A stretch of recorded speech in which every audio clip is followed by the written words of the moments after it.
From childhood, we're taught the same formula. To get rich, you need to save. Be frugal, protect what you have. Don't take risks, don't spend unnecessarily. This idea sounds reasonable. It seems mature, responsible, safe. But that's exactly where the trap lies. Because the fear of spending money isn't wisdom, it's a form of submission.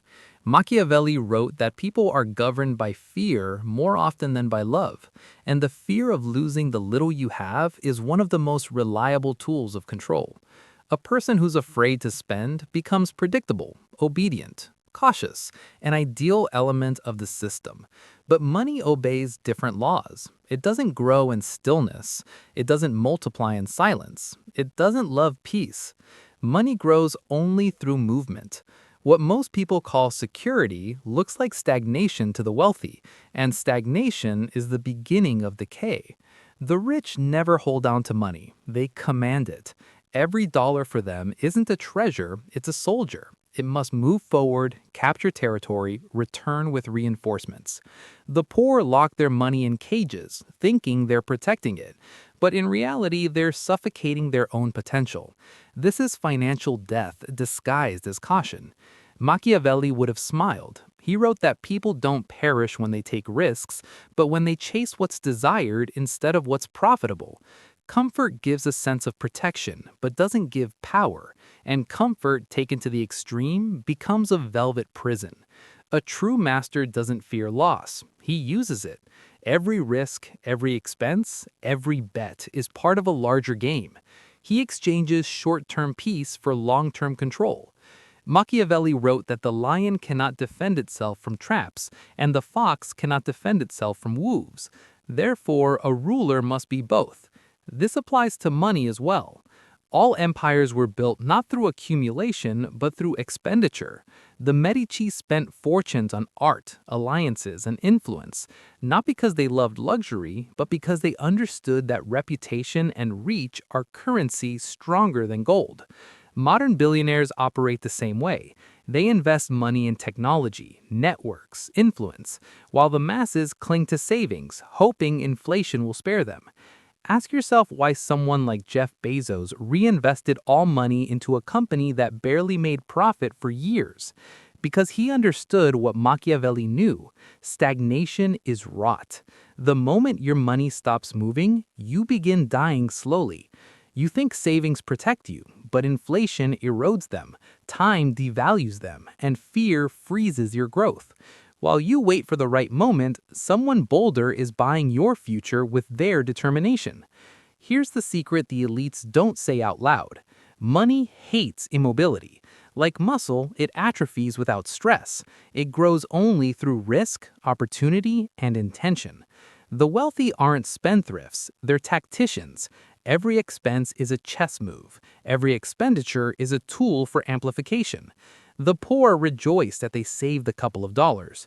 The wealthy spend thousands to get behind closed doors where fate is decided.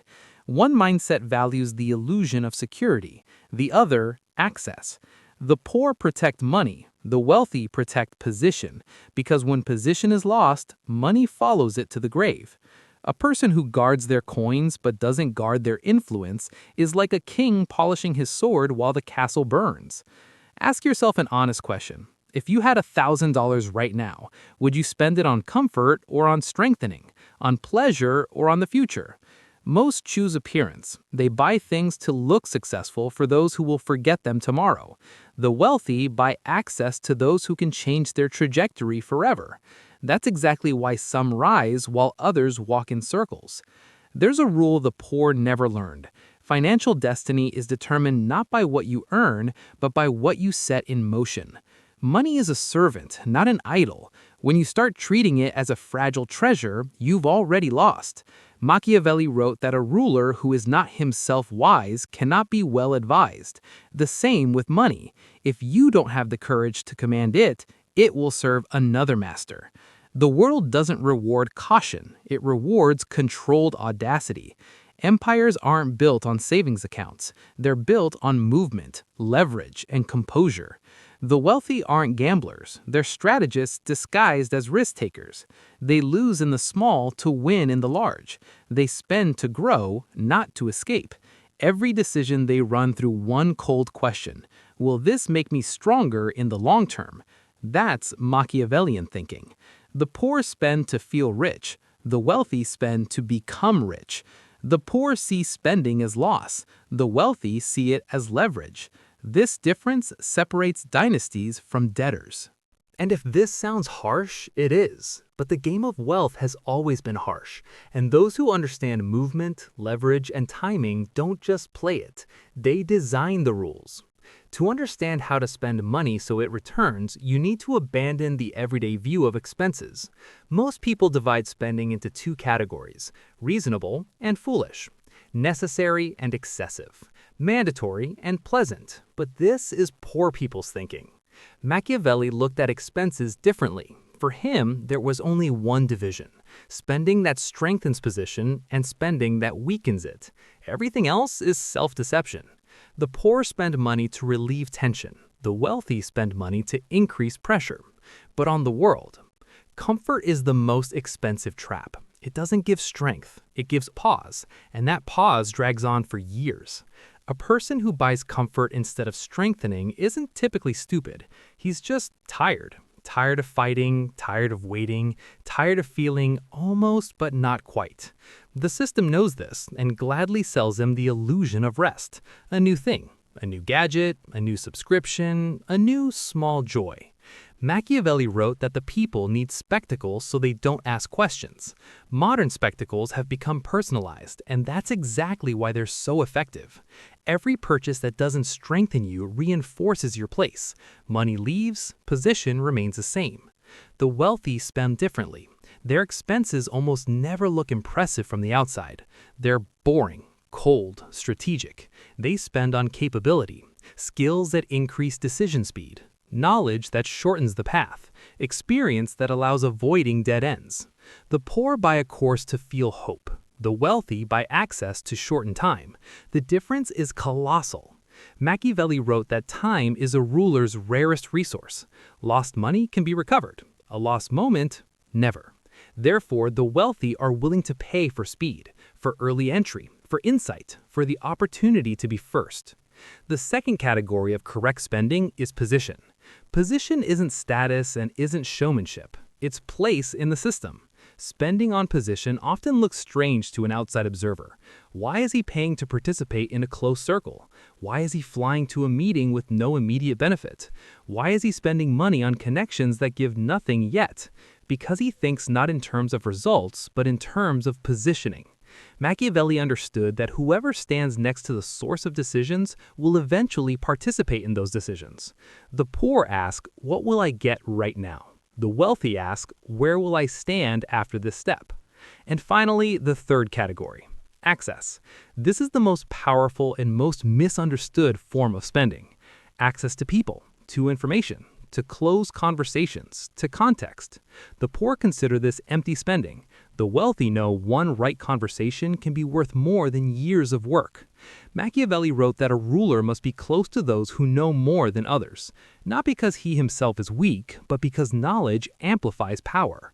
Access doesn't guarantee results, but it guarantees opportunity, and opportunity is the currency of the future. Most people spend money linearly: bought, received, used, forgot. The wealthy spend cyclically: spent, strengthened, took position, returned more. That's exactly why they don't fear expenses. They fear useless expenses. There's a simple test that instantly shows which type of person you are. After every major expense, ask yourself, am I stronger a year after this step? Not happier, not calmer, but stronger. If the answer is no, you bought comfort. If yes, you invested. Machiavelli wasn't a romantic. He didn't believe in the good intentions of the market. He believed in cold calculation. He knew the world respects those who invest in strength, not in self-soothing. That's exactly why the fear of spending isn't caution. It's fear of power. A person who fears loss agrees to small things in advance. A person willing to risk reasonably opens the path to greater things. And here we come to a moment that cannot be skipped. When you write, your brain is wired to better remember information it writes. So comment under this video so you have no way back and you start acting today, not putting it off until later. No long explanations needed. One phrase, one decision. A comment isn't text, it's fixing a choice. Most decisions die in the head. Fixed ones begin to govern behavior. If you've read this far, it means you already understand. Wealth isn't about accumulation. It's about movement with intelligence. But there's another level, the most dangerous. There's a final edge where almost everyone breaks. It's the edge between audacity and foolishness. This is where most people, hearing the idea you need to spend to get rich, make a fatal mistake. They start spending without structure, without calculation, without understanding position. Machiavelli warned, boldness without reason isn't strength, it's an invitation to defeat. True wealth is never built on chaotic risk. It's built on cold superiority in calculation. The wealthy don't spend because they believe in luck. They spend because they see asymmetry. Asymmetry is a situation where potential gain multiples exceeds potential damage. The poor look at risk and see loss. The wealthy look at the same risk and see limited downside and unlimited upside. That's exactly why it seems to the crowd that the wealthy behave recklessly. In reality, they just calculate differently. Machiavelli wrote that a wise ruler knows in advance which losses are acceptable and which are fatal. He never risks everything, but he's always ready to sacrifice small for large. This is the key principle of Machiavellian wealth. You don't spend money, you spend acceptable risk. When a person doesn't understand this, he either doesn't spend at all or burns himself completely. Both are paths downward. There's another truth that's important to accept. Money isn't the goal and not even a tool. Money is a reflection of position. If your position is weak, any money will flow away. If position is strong, money will return even after losses. That's exactly why lottery winners almost always become poor. That's exactly why entrepreneurs who lost fortunes often recover them. The difference isn't in the amount. The difference is in the internal architecture of decisions. Machiavelli understood, power isn't in gold, but in the ability to create conditions under which gold flows to you on its own. When you spend on strengthening the ability to think, see, and act, you strengthen the foundation. When you spend on the illusion of security, you erode it. Therefore, the most dangerous expense isn't large. The most dangerous is useless, the one after which you don't become stronger, faster, more precise. The crowd will never understand this. The crowd sees only the external. The crowd counts money by receipts. The crowd judges decisions by instant results. Machiavelli wrote that a ruler must be ready to look wrong in the eyes of the masses if he's right in calculation, because the crowd lives for today, while power lives for the future. The same with wealth. Machiavellian wealth almost always looks unreasonable, until the result becomes obvious. But when the result appears, it's too late to copy the path. And here we come to the final fixation.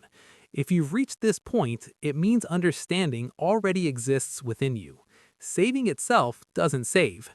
Thrift without strategy is stagnation. Fear of spending is fear of power. When you write, your brain is wired to better remember information it writes. So comment under this video so you have no way back. And you start acting today, not putting it off until later. One phrase, one decision, one step from survival mode to management mode. Comments aren't for the algorithm, they're for fixing your choice. And before the video ends, there are 2 more actions. If this view on money, power, and strategy resonates with you, subscribe to our channel. Not for motivation, for an environment where thinking about the future is more important than comfort of the present. And share this video with one truly close person, with someone you want to grow with. Because the path to wealth isn't a mass route, and it's easier to walk when there's an ally nearby who understands why you no longer want to live by the crowd's rules. Money doesn't love fear, doesn't love stagnation, doesn't love worship. It serves those who know how to command, not those who pray for preservation. And whoever understood this no longer asks whether they can spend. They ask only one thing: will this step make me stronger tomorrow?